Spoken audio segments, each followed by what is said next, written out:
Electric current कल हमने study किया था।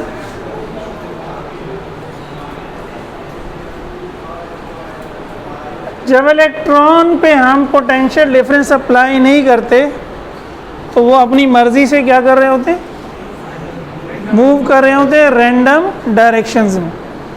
जितने इलेक्ट्रॉन्स राइट पे जा रहे होंगे उतने ही लेफ्ट पे जा रहे होंगे, तो कोई नेट फ्लो नहीं होगा कंडक्टर में। अगर हम एक पोर्शन को देखें, जैसे ये पोर्शन है, ये जो लाइन ड्रॉ की है ब्लू मार्कर से, तो हमें लगेगा कुछ इलेक्ट्रॉन्स राइट पे जा रहे हैं, कुछ लेफ्ट पे जा रहे हैं। जैसे ही हमने इसको बैटरी दी, पोटेंशियल डिफरेंस अप्लाई किया, तो पोटेंशियल क्या है, पोटेंशियल एनर्जी दे रहा है इलेक्ट्रॉन्स को पुश करेगा, पुशिंग फोर्स है पोटेंशियल। पोटेंशियल क्या है, पुशिंग। काशिम मियां कहाँ, पोटेंशियल क्या है, पुशिंग फोर्स है। यहाँ नेगेटिव समझिए आ गया, यहाँ पॉजिटिव आ गया। कल भी यही डिस्कस किया था हमने। नेगेटिव क्या करेगा, इलेक्ट्रॉन्स को इस डायरेक्शन में पुश करेगा, पॉजिटिव इस डायरेक्शन में खींचेगा, तो फ्लो स्टार्ट हो जाएगा इलेक्ट्रॉन्स का, जो ये एरो बना दिए। अब इस डायरेक्शन में नहीं जाएंगे सारे, ये वाले जो है, ये वाले तो ऑलरेडी इस डायरेक्शन में जा रहे थे, ये वाले भी इस डायरेक्शन में जाने लग जाएंगे, तो इस डायरेक्शन में एक नेट फ्लो क्रिएट हो जाएगा, जिसको हम कहते हैं करंट। ठीक है, यही लिखा। In the presence of potential difference और electric field, electron start to move in a particular direction with a constant velocity. Proper definition क्या है करंट की, rate of flow of charges is called current. अब एक second में, अब यहाँ से आप देख रहे हैं, एक सेकंड में कितने चार्ज फ्लो हुए, वो क्या है आपका करंट। सही है। जब टाइम को डिवाइड करेंगे तो नीचे एक सेकंड ही बचेगा ना। टाइम को क्या कहते हैं, rate of flow of charges या चार्ज फ्लो इन 1 सेकेंड, दोनों इसकी क्या है डेफिनेशन है। ऐसा यूनिट क्या होगी, एम्पियर होगी, फॉर्मूले से निकलेगी। आई क्यू अपॉन टी है, तो क्यू को अगर आप कूलम ले लें और टी को सेकंड ले लें, तो हम कहेंगे क्या आ गया, एम्पियर आ गया। और एक कूलम चार्ज में बेसिकली कितने इलेक्ट्रॉन्स होंगे, 6.25 इंटू 10⁻18 इलेक्ट्रॉन्स। अगर 6.25 इंटू 10⁻18 इलेक्ट्रॉन्स एक सेकंड में गुजरेंगे, तो हम कहेंगे एक कूलम चार्ज। तो या तो आप कहेंगे when a charge of 1 coulomb flows through a conductor in 1 second, current is 1 ampere, या आप कहें when a charge of 6.25 into 10⁻18 flows through a conductor, current is 1 ampere. क्योंकि 1 कूलम का एक्चुअल मतलब क्या है, 6.25 इंटू 10⁻18 इलेक्ट्रॉन्स। ठीक है, एक कूलम में इतने ज़्यादा इलेक्ट्रॉन होते हैं, तो 1 एम्पियर करंट भी काफ़ी बड़ा करंट। अब करंट क्या वेक्टर है या स्केलर है, वेक्टर है या स्केलर है,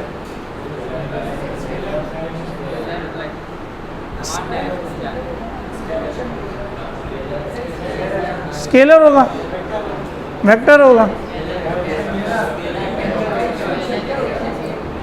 हम कहते हैं वो क्वांटिटीज जिनका डायरेक्शन हो वो क्या कहलाती हैं, वेक्टर्स। लेकिन वेक्टर्स को वेक्टर लॉ को ओबे करना चाहिए।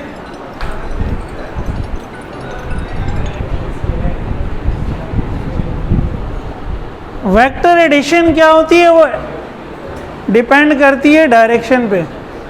अगर आपके पास 2 वेक्टर्स हैं और दोनों सेम डायरेक्शन में, अल्लाह मैं किधर जाऊं, लिखने पे जोर है, बस किस पे जोर है।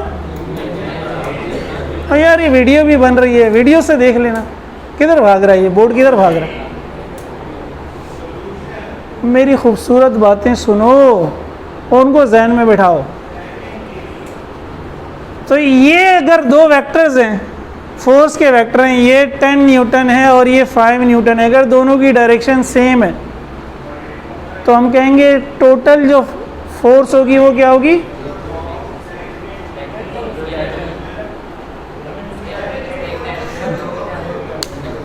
मैं सवाल क्या पूछ रहा हूँ, एक बंदा भी आपको राइट साइड पे खींच रहा है, दूसरा बंदा भी राइट साइड पे खींच रहा है, क्या आप जाएंगे राइट साइड पे? तो दोनों की जो फोर्स है वो एक दूसरे को क्या कर रही है, हेल्प कर रही है, सपोर्ट कर रही है, तो फोर्सेस क्या होंगी, ऐड हो जाएंगी ना। वेक्टर सेम डायरेक्शन में हो तो आप ऐड कर देते हैं, आप कहेंगे 10 + 5 = 15 न्यूटन, लेकिन एक आपको राइट पे खींच रहा है, एक आपको लेफ्ट पे खींच रहा है। अगर तो दोनों बराबर हैं, आप क्या कहाँ जाएंगे, ना राइट पे जाएंगे ना, क्यों? क्योंकि कैंसिल हो गए। अब आप कहेंगे दोनों माइनस हो रहे हैं, वही वेक्टर हैं, सेम डायरेक्शन में आप प्लस कर रहे थे, अपोजिट डायरेक्शन में आप माइनस कर रहे थे। और अगर कोई और एंगल होगा, ना सेम होगा ना अपोजिट होगा, तो वैल्यू कुछ और आएगी, जो ना सेम वाली होगी ना अपोजिट वाली होगी, इन दोनों के दरमियान होगी। अगर कोई क्वांटिटी इस चीज़ को ओबे करती है तो वो वेक्टर है। ये क्या कहलाता है, वेक्टर एडिशन। तो वेक्टर वो क्वांटिटीज़ होती हैं जिनका मैग्नीट्यूड हो, उनकी डायरेक्शन हो, और वो लॉ ऑफ वेक्टर एडिशन को भी क्या करें, ओबे करें, यानी उनका एडिशन डिपेंड करे दो वेक्टर्स की उनके दरमियान एंगल पर। ठीक है, ये वेक्टर की कंप्लीट डेफिनेशन सही है, पढ़ी थी फर्स्ट ईयर में, पढ़ी थी। अब स्केलर में ऐसा नहीं है, फर्ज करें ये 3 एम्पियर का करंट है, ये 5 एम्पियर का करंट है, ये दोनों के दरमियान कोई एंगल है, ये दोनों यहाँ पर आकर मिलेंगे, इनका रिजल्ट 3 + 5 = 8 होगा। अगर ये दोनों यूं आकर मिलें,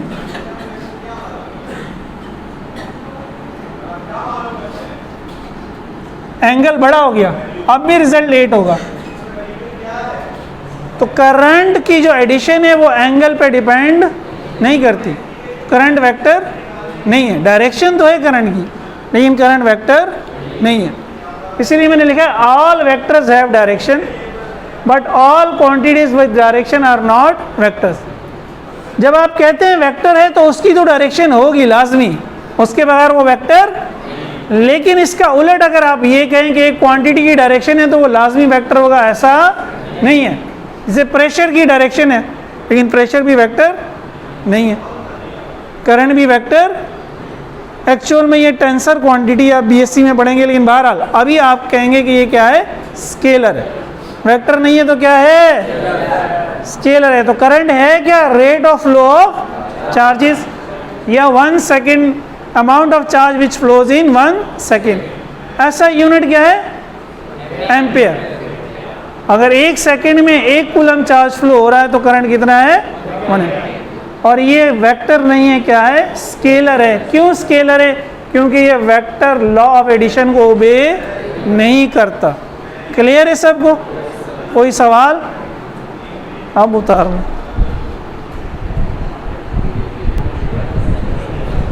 देखिए, एज्यूम करें हमारे पास दो फोर्सेज हैं F1 और F2, ये दोनों एक मास को राइट साइड पे खींच रही हैं। तो मास को ऐसा लगेगा कि उस पर 26 न्यूटन की फोर्स लग रही है। वो 26 न्यूटन की फोर्स कैसे निकलेगी, दोनों को ऐड कर दिया। ठीक है, वेक्टर अगर सेम डायरेक्शन में हो तो उनका रिजल्टेंट क्या होता है, अब दोनों को क्या कर देते हैं, ऐड कर देते हैं। कोई भी ले लें, हेड टू टेल रूल ले लें, कोई भी लॉ ले लें, रिजल्ट क्या आएगा, 26। तो 26 कैसे बनेगा, दोनों को ऐड करेंगे बन जाए। अगर दोनों अपोजिट होंगे तो जो मास को ये लगेगा कि इस पे अब दो फोर्सेस नहीं लग रही, इस पे एक ही फोर्स लग रही है जो राइट पे है, और वो कितनी है, 6 न्यूटन प्रैक्टिकली। तो क्या क्या हुआ, वो बड़े में से छोटे को क्या करते हैं, माइनस कर देते।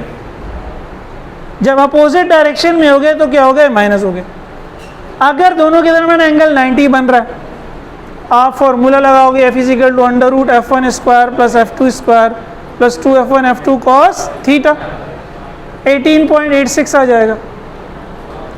उसी फॉर्मूले से आप किसी भी एंगल के लिए निकाल सकते हो ना। बेसिकली यहाँ एंगल 0 हो गया, यहाँ एंगल 180 हो गया। तो सबसे बड़ा आंसर होगा 26 न्यूटन, सबसे छोटा आंसर होगा 6 न्यूटन। आप जैसे जैसे एंगल चेंज करोगे 0 से, आंसर छोटा होता जाएगा। सबसे छोटा कब होगा? जब 180 पे हो जाएगा।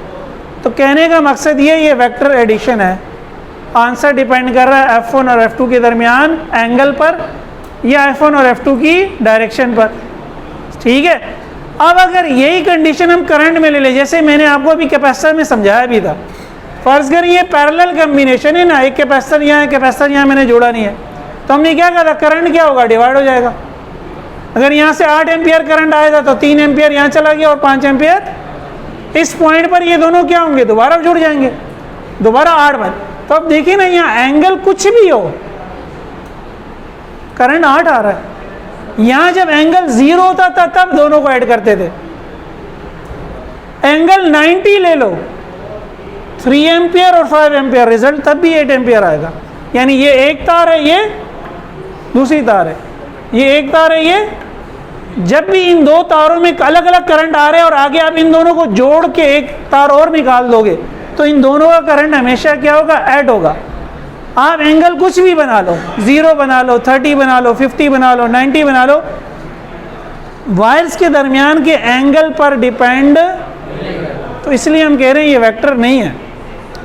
अगर ये डिपेंड करता फिर ये वेक्टर होता। ये एक्सपेरिमेंट से पता चलता है, करंट होता यही है, आप डिटेल में। ठीक है,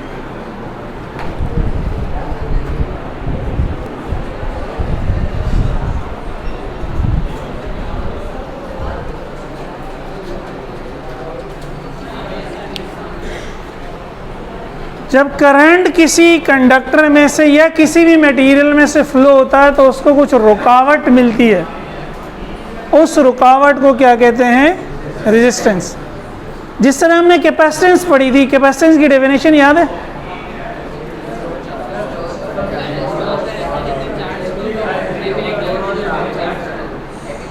ability of a material to store electric charge is called its capacitance. बिल्कुल इसी तरह property of a material to oppose the flow of current is called electric resistance. कोई किसी मटेरियल की वो प्रॉपर्टी जिसकी वजह से वो करंट के फ्लो को, चार्जेस के फ्लो को अपोज करे, रोके, वो क्या कहलाती है? रेजिस्टेंस। जिस तरह इनर्शिया होता है मोशन में, किसकी वजह से होता है? वो मास की वजह से। इनर्शिया क्या है? Property of a substance to oppose the change in its state. याद माजी अजाब है या रब। फर्स्ट लॉ को लॉ ऑफ, तो इनर्शिया क्या था? Opposition to the change in state. इसी तरह ये अपोजिशन है to the flow of current. होती क्यों है ये अपोजिशन? जब इलेक्ट्रॉन्स मूव करते हैं कंडक्टर्स में तो कंडक्टर में खाली इलेक्ट्रॉन्स तो नहीं होते, एटम्स भी होते हैं। वो इलेक्ट्रॉन्स उन एटम से क्या करते हैं? टकराते हैं, कोलाइड करते हैं। इस वजह से करंट को क्या मिलती है? अपोजिशन मिलती है। आप जा रहे हैं, अब दूसरा बंदा है नहीं मेरे पास, यहाँ दोस्त खड़ा, वो कह रहा है नहीं जाने दूँगा, नहीं जाने दूँगा। तो ये क्या है?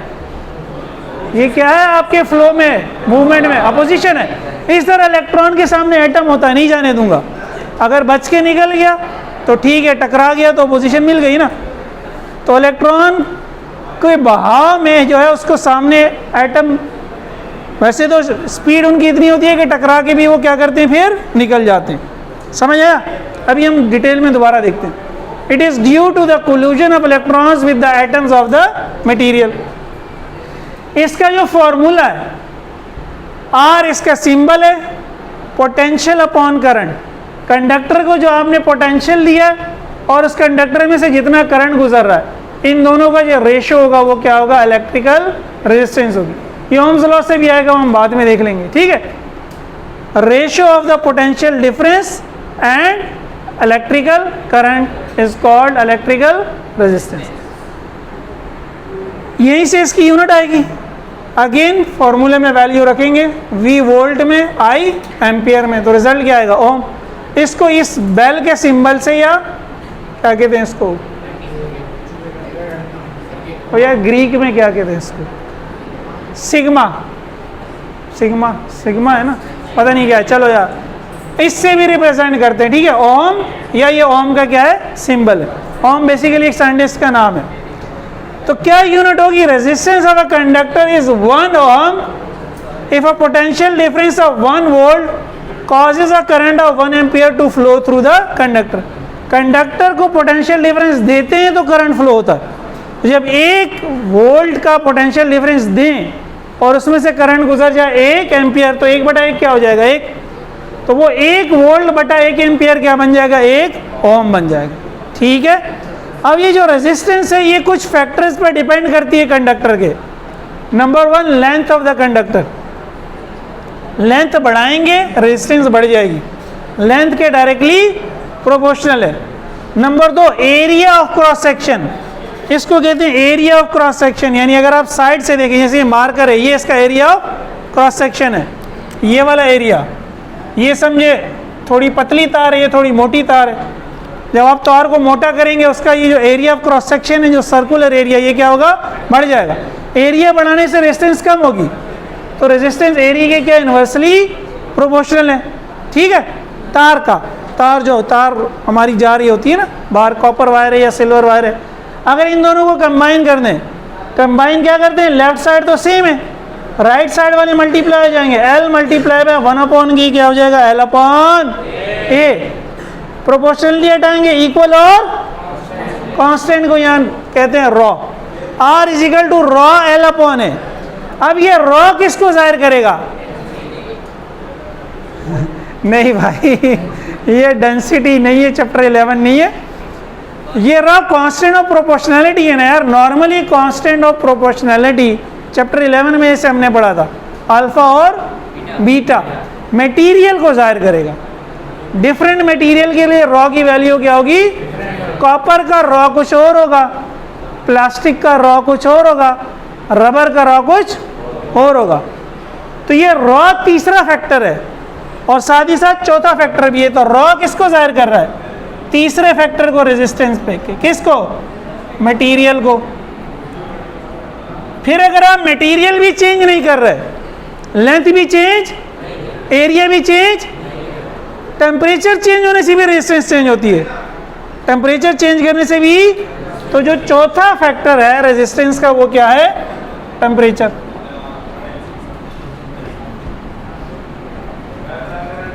और ये चारों इस फॉर्मूले में, L length, A area, raw material को भी जाहिर कर रहे हैं और रॉ टेम्परेचर को भी। टेम्परेचर चेंज होने से रॉ चेंज होगा तो R भी चेंज हो जाएगा। तो रॉ दोनों को जाहिर कर रहा है, मटेरियल के चेंज को भी और टेम्परेचर के चेंज को भी। वैसे रॉ कांस्टेंट है लेकिन एट कांस्टेंट टेम्परेचर। किसी एक मटेरियल के लिए, कॉपर के लिए 25 डिग्री सेंटीग्रेड पर रॉ की वैल्यू क्या होगी, फिक्स होगी, चेंज नहीं होगी। लेकिन अगर आप टेम्परेचर चेंज करेंगे तो रॉ चेंज हो जाएगा। जब रॉ चेंज हो जाएगा तो फिर R भी क्या होगा। इसी तरह 25 डिग्री सेंटीग्रेड पर जो कॉपर के लिए रॉ की वैल्यू है वो गोल्ड के लिए नहीं होगी, वो कुछ और होगी। एल्युमिनियम के लिए कुछ, सिल्वर के लिए कुछ, रबर के लिए कुछ और होगी। तो रॉ जो है मटेरियल चेंज होने से तो चेंज हो रहा है, लेकिन टेम्परेचर चेंज होने से भी, तो समझिए वो दोनों चीज़ें रॉ में छुपी होती हैं। वैसे टेम्परेचर से हम अलग से भी देख लेते हैं कि इसका रिलेशन क्या है। तो इन शॉर्ट समरी क्या हुई, रेजिस्टेंस क्या है, opposition to the flow of current. क्यों होती है, चार्जेस जब फ्लो करते हैं कंडक्टर में तो वो कंडक्टर के एटम से टकराते हैं, यही अपोजिशन है, मुखालफत है, ठीक है। रेजिस्टेंस डिपेंड करती है 4 फैक्टर्स पर। लेंथ के डायरेक्टली प्रोपोर्शनल है, लेंथ बढ़ाएंगे तो रेजिस्टेंस बढ़ जाएगी। एरिया की भी डायरेक्टली, एरिया के इन्वर्सली प्रोपोर्शनल है, एरिया बढ़ाएंगे तो रेजिस्टेंस कम हो जाएगी। मोटे वायर की रेजिस्टेंस कम होगी, पतले वायर की रेजिस्टेंस ज़्यादा होगी अगर आप बाकी चीज़ें चेंज नहीं कर रहे। 1 मीटर की तार ले लें थोड़ी पतली और 1 मीटर की तार ले लें मोटी, तो वो मोटी वाले की रेजिस्टेंस कम होगी, पतली वाली की रेजिस्टेंस, यहाँ समझिए मैंने लेंथ सेम रखी है तो इसकी रेजिस्टेंस कम है, इसकी रेजिस्टेंस ज़्यादा है, ठीक है। और मटेरियल पे भी डिपेंड करेगी, मटेरियल चेंज करेंगे तो भी रेजिस्टेंस क्या होगी, चेंज होगी। टेम्परेचर चेंज करेंगे तो भी रेजिस्टेंस। इन 4 चीज़ों पर डिपेंड करती है क्या चीज़, रेजिस्टेंस। थोड़ा सा हम रेजिस्टेंस को और देखते हैं डिटेल में।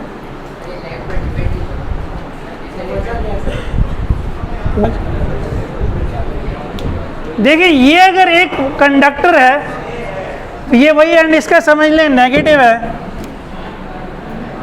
बैटरी का, और वो वाला एंड क्या है, पॉजिटिव है। तो यहाँ फ्री इलेक्ट्रॉन, ये एटम है, अब हर एटम के पास एक फ्री इलेक्ट्रॉन है, हर एटम के पास एक। जब ये नेगेटिव इस फ्री इलेक्ट्रॉन को पुश करेगा, एटम्स क्या करते हैं सॉलिड के, वाइब्रेट करते हैं।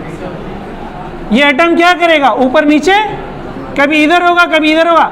अगर तो ये इलेक्ट्रॉन आया और उस वक्त ये एटम ऊपर मौजूद था तो इससे टकराएगा, तो टकरा के क्या होगा, ये थोड़ा सा ये चलो इधर या इधर इसी डायरेक्शन, इसकी डायरेक्शन में ऐसे टकरा गया, टकरा के डिफ्लेक्ट हुआ और निकल गया। ये जो टकराना, ये क्या पोजीशन है, ये टकराना जो है वो क्या है।